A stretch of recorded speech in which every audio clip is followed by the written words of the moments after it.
Good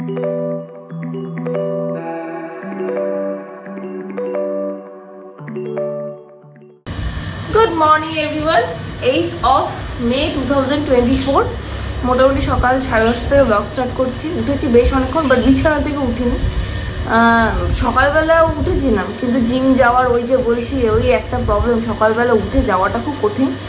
until unless UV school থাকে। ইউবির আজকে school ছুটি পড়েছে, কারণ ইউবি স্কুলের যে প্রিন্সিপাল তার ওয়াইফ মারা গেছেন। যারা যারা টেকনো স্কুল অন্যান্য সিটিজেও আছে তাদেরও নিশ্চয়ই আজকে ছুটি।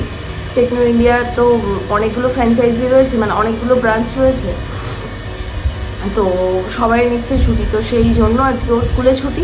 এবার ও না উঠলে না আমারও ওঠা হয় না, এটাই রিজন। নইলে আমি আজকে উঠে গেছিলাম, অ্যালার্ম ট্যালার্ম সব সেট করে গিয়ে ওয়ার্কআউটটা করে আসাই হতো। বাট ওই যে পুরে আমি উঠতে পারছি না, আরেকটু ঘুমাই করে আমি আর উঠতে পারিনি। সো আজকে ওই 4টে নাগাদই যাবো, যে তাহলে ভালো হবে। আর কালকে ইউবির স্কুল হলে ইউবিকে দিতে যাওয়ার একটা ব্যাপার থাকে, তো আমি ঠিক উঠে পড়ি আর কি। তো চলো আজকে দিনটা স্টার্ট করা যাক। আর খুব আজকে ব্লগটা তোমাদের খুব খুব খুব ভালো লাগবে। সর্বপ্রথম সকালে উঠে যেটা করেছি দেখায় তো, এই যে আমগুলো দেখছো, এগুলো আমার বাড়ির আম না, এগুলো তনুশ্রী আমাকে দিয়েছিল। তো এটার আমি একটা ওই গুড় দিয়ে যে টক মিষ্টি ঝাল আচারটা হয় ওটা করব। আর আমাদের কাছে আমটা কিন্তু রয়েছে।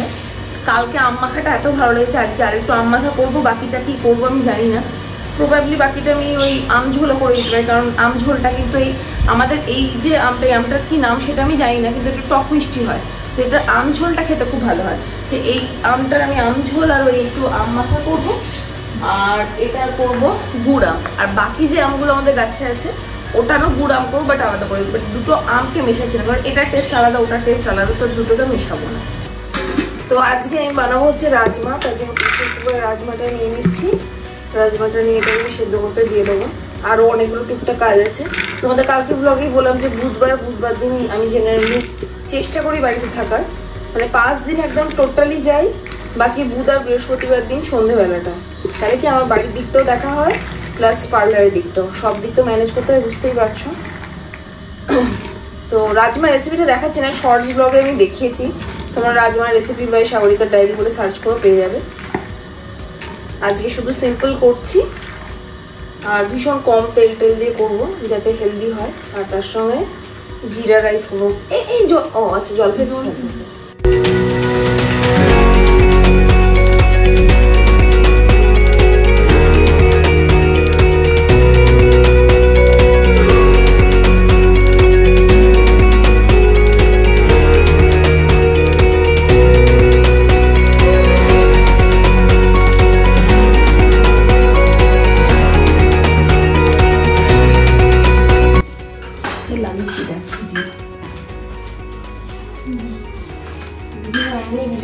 করলে ভালো লাগে।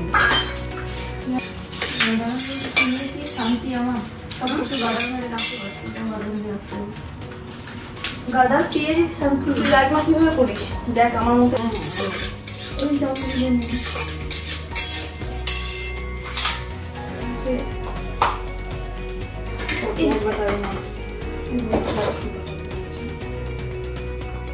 প্রত্যেকের বাড়ির কিন্তু খাওয়ার প্যাটার্ন একদম আলাদা।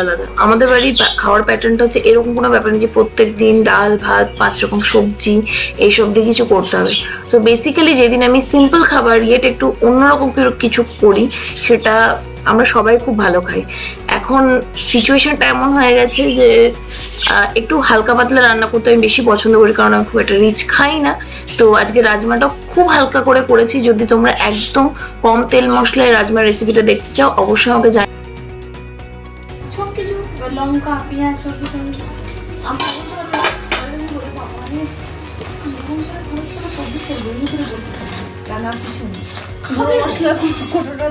ওটাই তো হয় রান্নায় খরচা। পুজো দিনটা ঠিক করলাম, অত সম্ভব না।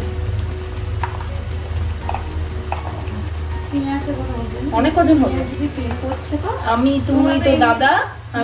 এতটা বয়স হয়ে যাওয়ার পর এতদিনে রিয়েলাইজ করলাম যে সব রকম খাবার খাওয়া যতটা জরুরি।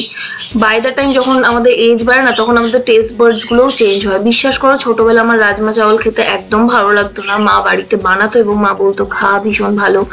মা খুব টেস্টি করে বানাতো, আমার থেকেও ভালো করে বানাতো। বাট আমার ভালো লাগতো না। এখন বড় হয়ে যেন অনেক জিনিসই যেগুলো ছোটতে পছন্দ করতাম না সেগুলো এখন ফেভারিট হয়ে উঠে।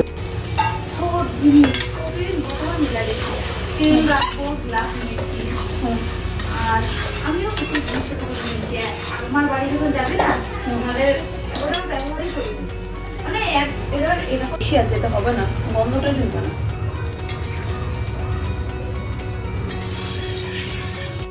করে রাজমা বানাও আমার অ্যাডিশনাল টিপ একটা থাকলো, অল্প করে পেঁয়াজ বেরেস্তা ভেজে তাকে একটু পেস্ট করে ওই যে মশলাটা কষাচ্ছ না ওটার সময় দিয়ে দেবে, তাহলে দেখবে টেস্টটা অনেক বেশি ভালো আসে।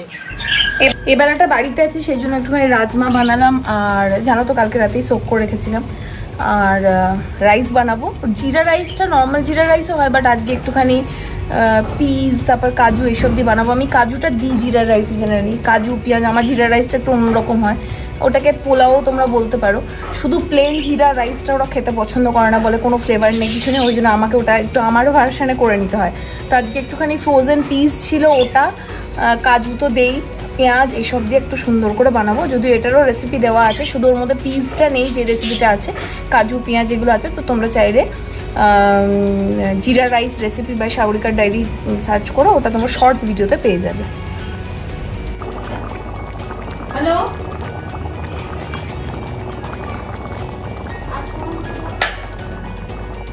রাজমা আমার ডান হয়ে গেছে, এবার করবো জিরা রাইস। আজকে দুপুরে ব্লগ আপলোড করতে একটু দেরি হয়েছে, তো হয়ে গেছে আপলোড। তো আমি এখন রেডি হয়ে বেরোচ্ছি জিমে। মালতীকে আমার জিমের ওখানে ড্রপ করে দেবো, ওখান থেকে টোটো নিয়ে পার্লার চলে যাবে, আর আমি জিম করে সোজা যাবো পার্লারে। চলো, আজকে গরমটাও কম আছে তুলনামূলক। টাইমে ফিরেছিলাম কারণ তনুশ্রী বাড়ি চলে গেছিল, ফিরে এসে দেখলাম একজন ক্লায়েন্ট আমাকেই খোঁজ করছে, তো তারই কাজ টাজ করে এখানে কুপন রেডি করছিলাম। বাই দ্য ওয়ে তোমাদের বলি, আমাদের এই অফারটা কিন্তু গোটা বছরই থাকে, প্রত্যেক 500 টাকার কাজের ওপর 50 টাকা কুপন অফ রাখা হয়। অনেকক্ষণ পর আবার তোমাদের সঙ্গে কথা বলছি। এখন পার্লার বন্ধ করার সময় হয়েছে, এর আগে ক্লায়েন্টের কাজ চলছিল, আর সন্ধ্যেবেলাটা এখন তনুশ্রী থাকে না স্বাভাবিকভাবে, ও তো সন্ধ্যেবেলা বরাবরই থাকতো না, যেহেতু পার্লারের অন্য স্টাফ নেই সেহেতু আমাকে সামলাতে হচ্ছে। সঙ্গে মালতী তো রয়েছে, ও পুরোটাই আমাকে হেল্প করে আমার পুরো কাজটা। ও তো এখন নতুন, সেই জন্য কাজ ধরতে পারছে না, মোটামুটি 2-3 মাস হতেও তো ও অনেকটাই ক্যাপেবল হয়ে যাবে, তখন ও আমার সঙ্গে অনেকগুলো কাজ করতেও পারবে। তো আপাতত তো আমি করছি মেন কাজটা, ও বাকিটা আমাকে অ্যাজ আ হেল্পিং হ্যান্ড আমাকে হেল্প করছে, এই হচ্ছে ব্যাপার। এখন বাড়ি যাই, বাড়ি গিয়ে বাকি কথা তোমাদের বলবো। আজকেও এই বেলাটা এই দিকটাতে বেশ ভালো চাপ ছিল, বুধবার তাতেও বুঝতে পারছো, কিন্তু ওই আর কি কখন কি হয় বোঝা মুশকিল। অনেক সময় রবিবার দিনও পুরো ফাঁকা থাকে ছুটির দিন, আবার অনেক সময় বুধবার ছুটির দিন, মানে রবিবার এমনি ফাঁকা থাকে আর কি, সবাই অন্যান্য উইকে আসে, রবিবারটা ছুটির দিন বলে আসে, আর আজকে উইক ডে কিন্তু বোলপুরে ছুটি, তবু কাস্টমার রয়েছে আর কি। তো চলো বাকি কথা বাড়ি গিয়ে বলছি। ফেরার পথে কিছু ফল কিনলাম, যেমন আম, তরমুজ, কলা, কারণ এইগুলো ধরো খেতে লাগে, আর তরমুজটা এখন ম্যান্ডেটরি। তারপরে এসে আগের দিনের কিছুটা ওই ডালের ব্যাটার পড়েছিল, সেটারই মালতী আজকে দই বড়া বানিয়েছে। তো ইউভির ম্যাম যেহেতু এসেছিলেন সেহেতু ওনাকে একটু রেডি করে দেওয়া হলো, আর আজকের দই বড়াটা বেশি বেটার হয়েছিল। বাড়ি ফিরেছি মোটামুটি 1 ঘন্টা হয়েছে। ব্লগটা এখানে কপি করে নিলাম, করে নিয়ে আমি এখনও এডিট করতে স্টার্ট করি। প্রবাবলি আজকে আর এডিট করবো না, কারণ কালকে দুপুর 1টায় দেওয়ার আছে ব্লগ, আর কালকে যেহেতু ছুটি সকালবেলা আমি জিম থেকে এসে ওটা করে নিতে পারবো। ইন দ্য মিন টাইম বাবুর ম্যাম এসেছিলো, মানে ইউবির ম্যাম এসেছিলো, ও পড়াচ্ছিল। দই বড়া কিছুটা ওই ব্যাটার থেকে গেছিলো, ওটারই কিছু বড়া ভেজে সকাল থেকে রেখে ওই দইয়ের সময় দেওয়া ছিল, তো ওটা একটু ম্যামকে দেওয়া হলো। আর এখন আমি বানাচ্ছি একটু ওই মিন্স চিকেনের কাবাব, যেটা রাতের ডিনারে খাবো আমি, আর ওদের আজকে রাতের ডিনার হচ্ছে আলু মরিচ আর রুটি। কিন্তু জিরো অয়েল মিন্স চিকেন কাবাব, যদি রেসিপিটা দরকার হয় অবশ্যই তোমরা কমেন্টস করতে পারো, আমি জিরো অয়েল কাবাব কিভাবে তৈরি করতে হয় সেটা তোমাদেরকে শেয়ার করে দেবো। এটার মধ্যে মিন্স চিকেন, ভেজিটেবল সব কিছুই রয়েছে, ডিম আছে, সব কিছু মিলিয়ে কিন্তু খুব টেস্টি হয়। ওদের ডিনারে ছিল আলু মরিচ আর রুটি, আর আমার ছিল chicken kebab, that too oil free. ভীষণ টেস্টি হয়েছিল, তবে চিকেনটাকে একদম কিমার থেকেও পেস্ট করে কিন্তু তোমাদের এই প্রিপারেশনটা করতে হবে। তোমরা আমাকে কমেন্টসে লিখো, আমি এই রেসিপিটাও তোমাদের জন্য দেবো। আমি জিরো অয়েল অনেক রান্নাবান্নায় কিন্তু করি, কিন্তু তার জন্য ব্লগটা পুরোটা দেখতে হবে, তাহলে তোমরা বুঝতে পারবে। কালকে একটা ইনভিটেশন আছে, কিন্তু পুরোটাই কাজের উপর ডিপেন্ড করছে যে কী করে কী করবো, কারণ স্টাফ নেই তোমরা জানো ভালো করে। যদি এদিকটা ফ্রি হতে পারে তো অবশ্যই যাবো, নাহলে ইউভিআর শুটটা তো যাবেই। আর ব্লগটা বেশি বাড়াচ্ছি না, এর সাথে ব্লগটা এখানে এন্ড করছি। যদি ব্লগ থেকে কিছু ভালো লেগে থাকে প্লিজ মেক শিওর চ্যানেলটা সাবস্ক্রাইব করে দিও, ভিডিওটাকে লাইক করো, শেয়ার করো অ্যাজ মেনি অ্যাজ পসিবল নিজের ফ্রেন্ডস নিজের ফ্যামিলির সঙ্গে। চলো দেখা হচ্ছে আনাদার ব্লগের সাথে। টিল দেন টাটা বাই, ঠিক আছে সবাই খুব খুব খুব ভালো থেকো।